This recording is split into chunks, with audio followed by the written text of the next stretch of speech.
up guys? Good afternoon. Nandito tayo ulit sa Toronto. So I'm here with a student, Kim from Kalinga. So before na nag-apply siya, hindi pa kami nagkita personally. Yeah. This is our first meetup. First meetup namin to. So hi. Nung nag-apply kasi siya, so little bit of background lang para sa ating mga viewers. Nung nag-apply si Kim, parang una, ibang location pa no? Saskatchewan pa yung unang target mo. Saskatchewan ba yun? Or kasi ibang location? Alberta, yeah. Ganon. Iba yung location na target mo. And then, tapos nag-arrive tayo doon sa Toronto location. Yeah. So, tapos ngayon lang kami nagkita kasi it was purely online. And then, nagkakaliga siya. Di naman niya kailangan pumunta ng opisina para mag-meet. Okay? So, Kim, anong pala program at school natin pinupuntahan mo dito sa Toronto? So, I studied culinary management at Hamburg North Campus. Anong intake? Fall. Fall intake. Yeah. Di ba? 2024. Parang kailan lang? Yeah. So, 2 sems already? This is my second semester. Second sem. So, after nun, nakaisang taon na siya. Mag-iisang... Mga Hindi, kasi 2 sems lang. Mga 6 months ko pa lang dito. Oo nga. Yeah. So, di ba, ilan ba ang 1 year? Oo, 4 semester. Yung isang semester, 4 months. And then, yung isang whole year na is 2 semesters, which is 8 months. Yun, so, maka 1 year na siya sa duration niya. Yeah. So, yun, konting lang, ito yung usually tinatanong ko with my students. Kamusta yung teaching style or yung comparison between syempre, nag-aaral ka sa Pilipinas versus dito sa Canada? Syempre, ilang months ka na rin nag-aaral, pumapasok sa school. I think mas prefer ko dito kasi nakafocus lang talaga sila sa kung ano yung field of study mo. Mm-hmm. Hindi na nila pinapakialaman yung ibang stuff or like, hindi, nakafocus talaga as in. Okay. Yeah. And, isa pa is, hindi nila tinotorture yung students. Hindi rin sila ganang torture to ng college. So yun, mas preferred mo dito. Na kasi mas pinahalagahan nila yung yung parang learning style mo, and then mas open ba, mas maluwag, mas maigpit. Yeah. Mas maluwag. Mas maluwag, definitely. Tsaka mas madali for me. Compared dun sa Pilipinas, ng daming readings. Ang kapal ng mga libro na binibigay nila or like yung mga binders ng readings. Okay. Tapos dun sa exam, wala pa dun yung mga ilalagay nila sa exam. So like parang nai-stress ka na kasi hindi naman part sa readings mo yung nilagay sa exam. Like dito, part? Kung ano yung lumabas sa readings? Nakafocus sa Talagang kung ano yung inaaral niyo sa theory tsaka sa practical labs, yun yung lalabas sa exam. Which is very good kasi I think you get to practice what you learn. Yeah. So it parang hindi ka malilito. Yes, parang in preparation na rin also parang doon sa pagiging professional mo after you graduate kasi kung inaral mo, yun na rin yung pa-practice mo din yung exam. So at least na-ingrain na yung sa inyo yung inaaral nyo. Exactly. Okay. So yun, next question, Kim. Kamusta yung naging adjustment mo? Siyempre, nag-start ka you started your classes during fall. September yon last year. Now, winter pa. So, kamusta yung naging adjustment mo? Nung fall, medyo mainit pa siya eh. Tsaka yung yung paglubog ng araw, matagal. Eh ngayon na winter, ang bilis. Okay. Yeah. Maaga yung nighttime. Tsaka malamig, as in malamig. Nakaka-depress yung lamig. Kasi nag-snowstorm pa, no? Oo, nag-snowstorm pa. At tsaka kapag nagkasakit ka, ayun yung malungkot.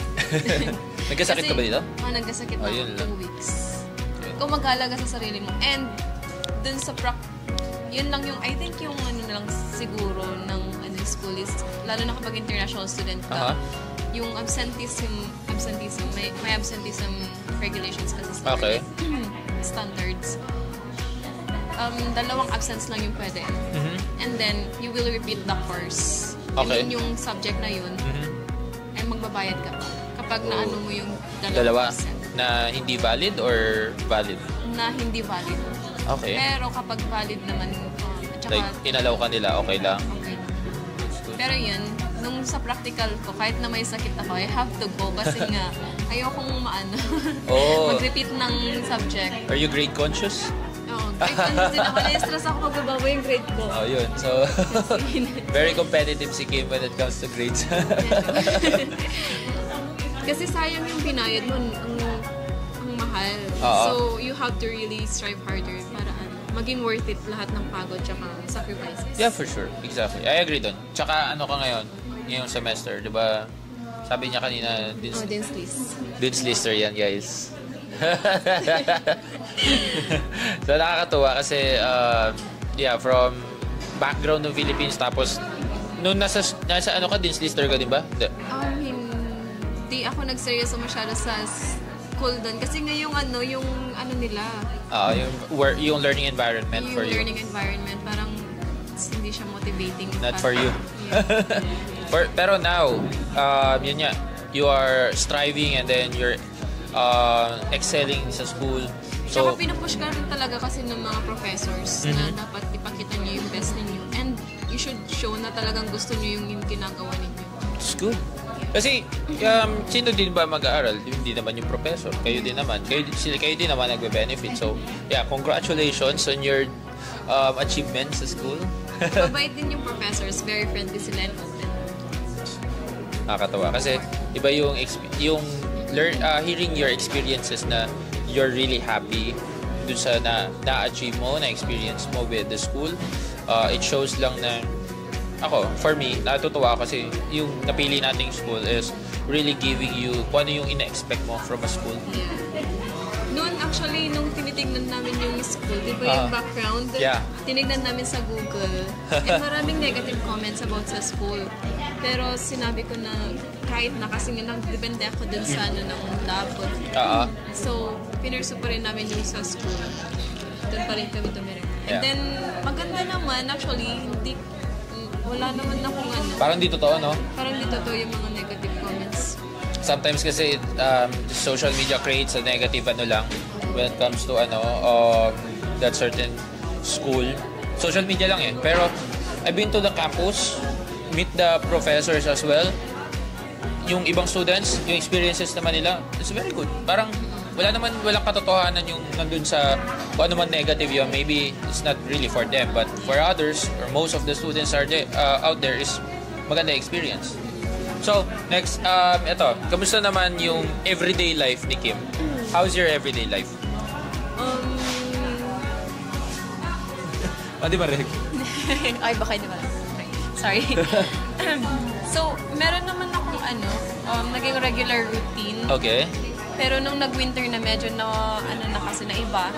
Kasi hindi na nakakalabas. So, ayun, busy din kasi ako dun sa congregation. Okay.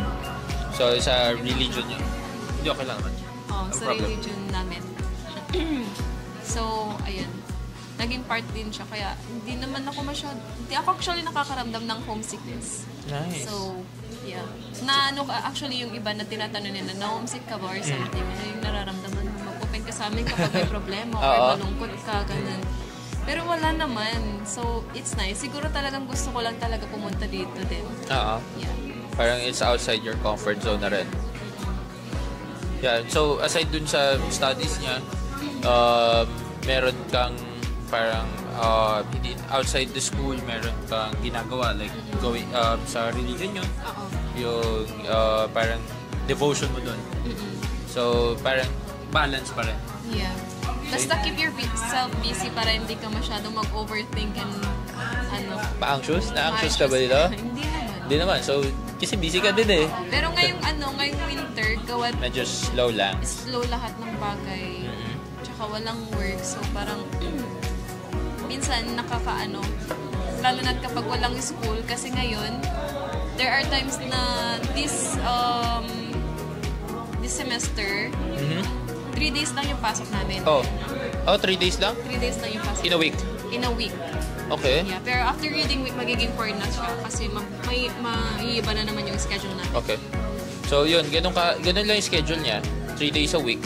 And then, yung reading week, guys, reading week is like a short break. Pwedeng mag-aaral ka doon or full-time ka or magbabakasyon ka. It's like a semestral 1 week. Semestral break pero 1 week. Parang ganun lang hindi siya hindi siya break talaga. So it's what they call reading week.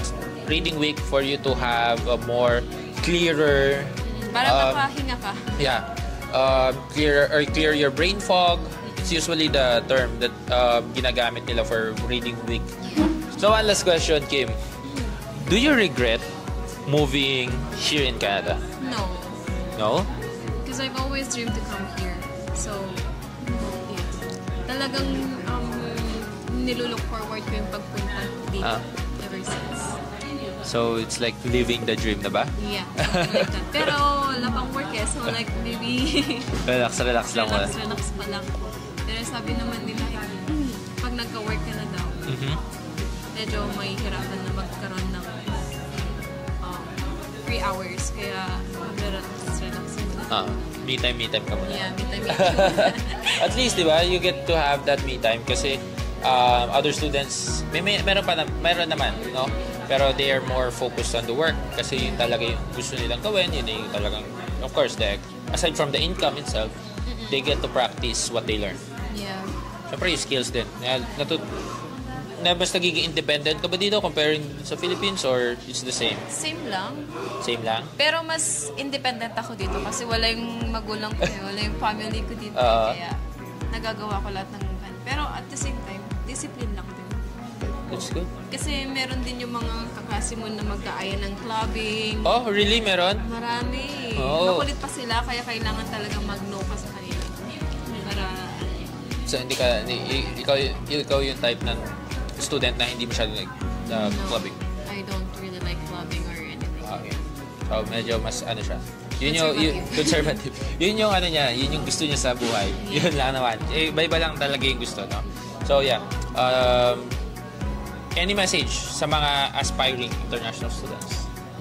Sa ano yung gusto mong prepare, ano ba dapat yung preparedness? Like, if you're talking to your younger self na hindi pa nag-a-apply nung yung version ni Kim nung nag-iisip pa lang mag-apply, ano yung pwede mo masabi sa kanya or ano yung doon sa mga aspiring na international students? Just be patient and kung talagang kung talagang gusto nyo, pursue nyo. And kapag nandun na kayo sa point na nandito na kayo or something, focus lang kayo sa goal. Huwag kayong mag-iiba ng ng path. Tapos, ayun. Minsan, makakaramdam ka siguro ng lungkot or anything. Pero dapat mag-focus ka pa rin. Kahit na hindi mo feel pumunta sa school, gawa ng may namatay na family or malungkot ka or na-broken hearted ka. Kailangan mo pa rin pumunta kasi for yourself din naman yun. Para sa future mo din. Kasi ang hirap kapag nakamiss ka ng isang klase. Parang mala-left behind ka sa mga subjects. Okay. So, yun guys, sa mga manonood natin dyan, sa mga viewers natin who are aspiring to be an international student, yun yung tip ni Kim. And thank you so much guys for watching. Salamat din Kim for your time. Thank you din, kuya. Kinita niya ako, medyo malayo yung stay niya dito, North York, pabanda siya. So, nandito kami sa downtown. So, thank you so much sa time and energy na nandito ka and nakapag-meet tayo personally. I just want to thank you also for the trust and patience na natulungan ka namin on your application going here in Canada. So, yun lang guys. Thank you so much for watching and bye-bye! Bye!